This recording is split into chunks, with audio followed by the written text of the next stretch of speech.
Hey, this is Louis D. Fresh bringing it to you on a Wednesday afternoon. I hope you are doing well. As you could tell, I am in the office. Anyway, this is a fish video. So, being a fish video, one of my counselors was asking me that she wanted to get a dog for her daughter, 5-year-old daughter, kindergarten age, 5, 6. And then she kind of saw my fish, which was here in the office. Or actually, I brought him back from Thanksgiving. And she was like, oh, what about the fish? And she's like, maybe a fish. And then she said, how about getting a goldfish? Can you sell me a goldfish? I'm like, no. Last thing you want to do, in my opinion, is to get a goldfish. Unless you know what you're doing, unless you have space. Because a goldfish is going to need some space to grow. No matter what kind of goldfish, you're probably going to need at least a 20-gallon tank for one singular goldfish. And so I'm gonna add a little bit more to that in a second.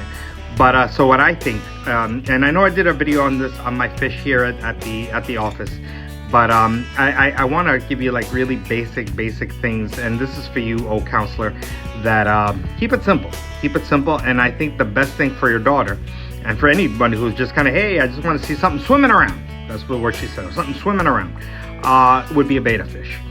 And so this is why I'm calling this Betta 101. Keep it simple, real simple. So, getting back to what you need, very simply. One is to kind of, so we're going to try to break it down real simple here. Number one, you're going to need a space. You have to discover what kind of space you need. Let me flip it. This is the space that I have right here, right here. This is my space. For a betta fish, which is this guy right here, Mr. Fish II, also known as Clifford.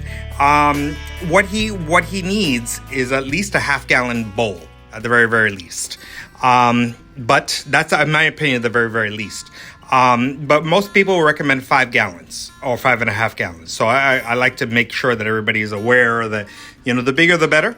But the reason I'm telling you, number one, forget the containers, the space, is because number one, this is the space. This is a file cabinet. As you see, there's a big old file cabinet. And realize, which is what I was getting to with the goldfish. The goldfish, right? And write this down if you need to. This is, again, Betta 101. Each gallon of water weighs about 8 pounds. Maybe a little less, but we're going to say 8 pounds. So this is 1 gallon, right? Now I'm talking about the water. I'm not even talking about the container or whatever is in there. I'm talking about the water itself. Write that down. 8 gallons, 8 pounds. I'm talking about the U.S. system here. The people who live outside of the U.S. I know you guys deal with grams and all that stuff. And we don't, here in the States, we don't use that. So here, 8 pounds per gallon of water. This is about 1 gallon. So this is about 8 pounds, right? You see right here. I have this here, so in case some water splashes or whatever. So I have that here. So that's the first thing. You need to know what kind of space you have, and can the space hold the container, right? Whatever it is, whether half gallon, which would be like 4 pounds, or if you're up to 5 gallons, 5.5 gallons, which would be about 20 pounds. No, not true.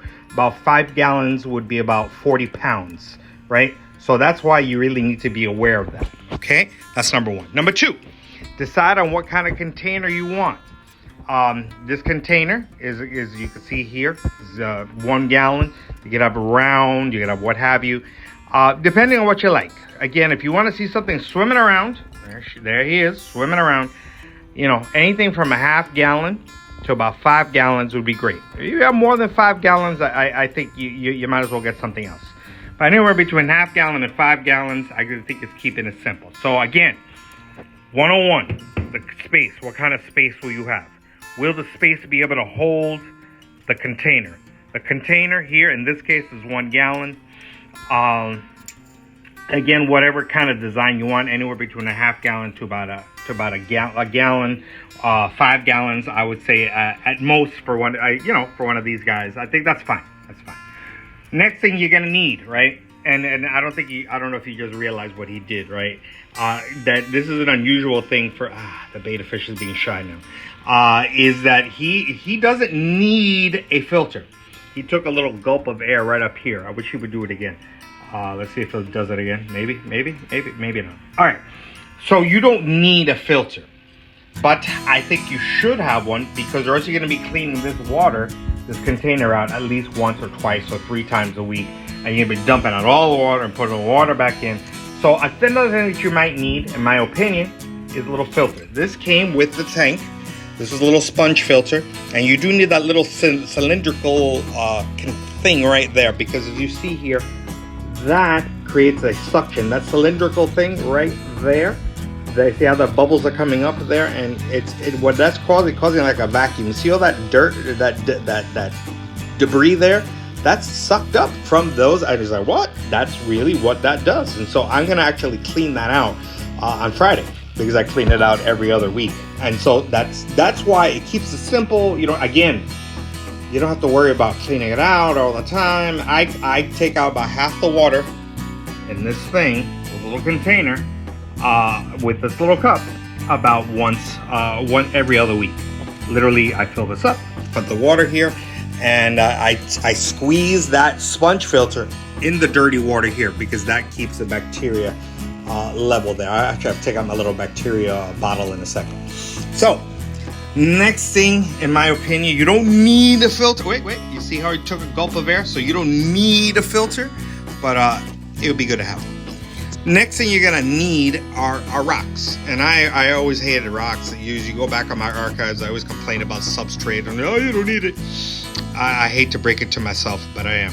You need the substrate. Absolutely, positively need the substrate. And with that, it's going to create some bacteria. Hold on, let me get my little bacteria bottle. I got my little bacteria bottle. When you're starting out, I swear about this stuff. I really do. This little biological booster, it really does wonders. I really do believe that, and I've said it, and I didn't believe it, to be honest, when I moved out here from New York City. New York City water, you could just put the fish in the water, and at least back then, I don't know about now. And now you absolutely positively need a biological booster in order to make sure that the water is livable for these fish. So definitely, aside, because what I was talking about, the substrate, right? The substrate absolutely needs bacteria, and that's the reasoning for the substrate, for the rocks, because it has bacteria. When they, this sounds gross, when they pee, they poo. That's part of the bacteria. They need that, and so that is why that's so important. So you need substrate in order to create bacteria. Now, what else do you need? You obviously need water. There's the water. What kind of water? I would, if you're going to use regular faucet water, I would use this thing right here called Stress Coat. Stress Coat. I like it because it really does make tap water safe, and it really does, and it protects the fish, so it's a double protection. I love it. I put a little bit in this little cup, and I actually don't do that with this. Why? And that's why I brought this from home, because I use these with my chili raspberries. Go back to my archives and you'll see I use regular bottled water. I got plenty of bottled water right there. I use the bottled water. It makes my life easier because it's a small container, so I use that. However, I do put this in. So whatever you decide, whether it be bottled water, if it's a small tank, whether you're going to use Stress Coat, you cannot use regular faucet water or tap water. So that's why it says here, makes the water safe, because if not, you're gonna have a dead fish on your hands because of all the chlorine in your tap water. Now, after you have the water, what else do you need? I will use some type of decoration, whether it be real plants like this. And if you use real plants, I don't get paid for this. Use this easy green. It really can't be much easier. You throw a few drops in there, 2 drops per gallon, and you can see this. I had to actually trim this. It really pops. Over here, I got on my driftwood here, I got plenty of green anubias there. But if you really don't want to do that, if you want to be, hey, whatever, get yourself plastic plants right there with the rocks, make it all look cute. Next thing you're gonna need a light. I have an LED light here. You see here, if you can see the glare, there's a little white, there's a little blue. That white and the blue create that whole thing where the plant can grow. And you see I take off the thing. Now the reason I have this here is because I had a bad experience and my betta fish jumped out. You really don't need a cover. You don't. 9 times out of 10 they won't jump, but I had the fish jump out, so I'm trying to avoid all that. So you can see here, you see how pretty the plant is? I'm telling you, live plants are really the way to go. If you don't want, just get plastic plant, get yourself a desk lamp. That's totally fine.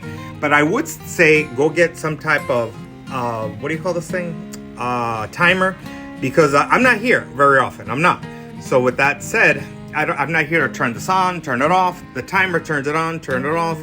If you're doing regular artificial plants, regular desk lamps, still get the timer. It costs you about $7 US dollars. And this way it turns on, turns off.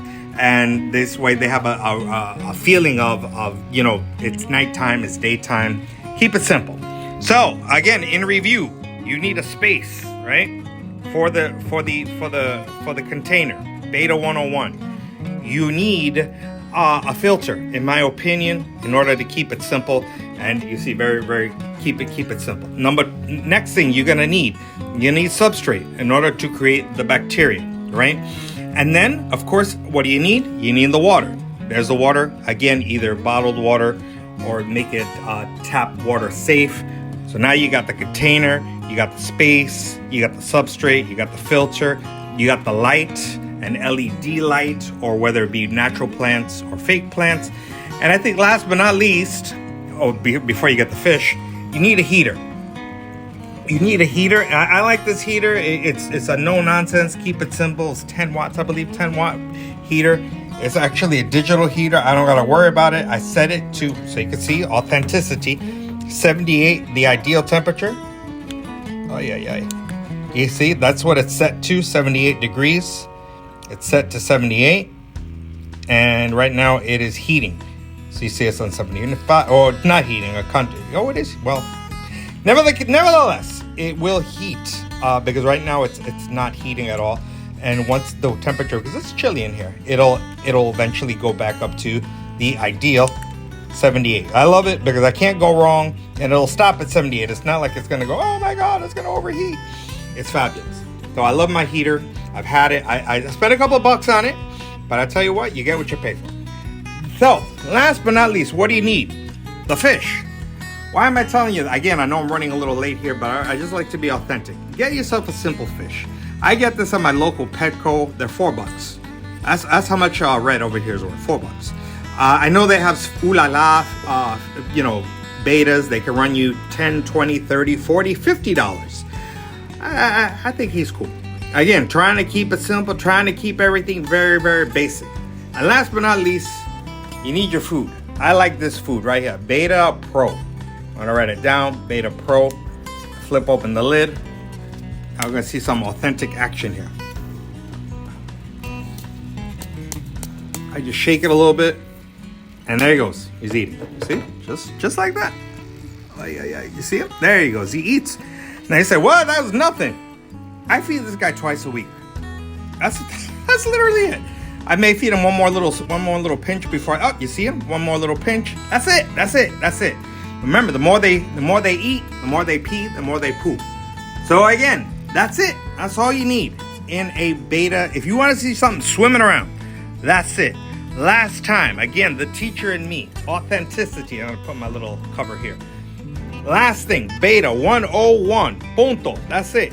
You need a space that can hold the container. Anywhere from a half gallon to 5 gallons. Okay? Figure that out. Find a space, find that it can hold the weight. Next, get the container. Next thing, get yourself some substrate, some rocks, so it could grow some bacteria. Once you got that, you got yourself your filter. Your filter, which is right here. You see the filter right here. Keep it simple. Sponge filter, can't go wrong. Have a little motor here. I can't tell you, it can't be much easier. I'll tell you, I'm here maybe twice a week, literally at most. Or if I'm not here, somebody else feeds them. He doesn't get fed more than twice a week. That's it. Get the filter. Then you need your water, either with stress coat to make it tap water safe. Get some bottled water, and then you got your water here. Change the water every other week, half a thing. With this got this at Home Depot. Cost me about $3-4. That's it. And I change it with the here, and that's it. That's all I got. And then you got over here, you get yourself a fake plant or get yourself a real plant. In my case, it's a real plant. Get yourself some Easy Green fertilizer. 2 drops per gallon. I throw about four drops in here twice a week.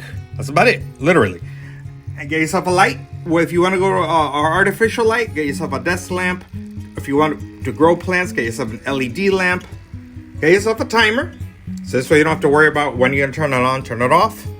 Again, I got my power surge protector because I do live in South Florida and we got lots of storms. So we get this here, right here. This is for my light. One of these is for my filter, and one of these is for my heater. You see how I heated all the way up to 78.1 and it stopped. You see? Now it'll start going down again. So you see, it's never ever gonna overheat. Okay? So that's what I got. That's what I'm telling you. Betta Fish 101. Keep it simple. That's the simplest fish that I know. If you want just something swimming around. That's all I got. Louis D. Fresh.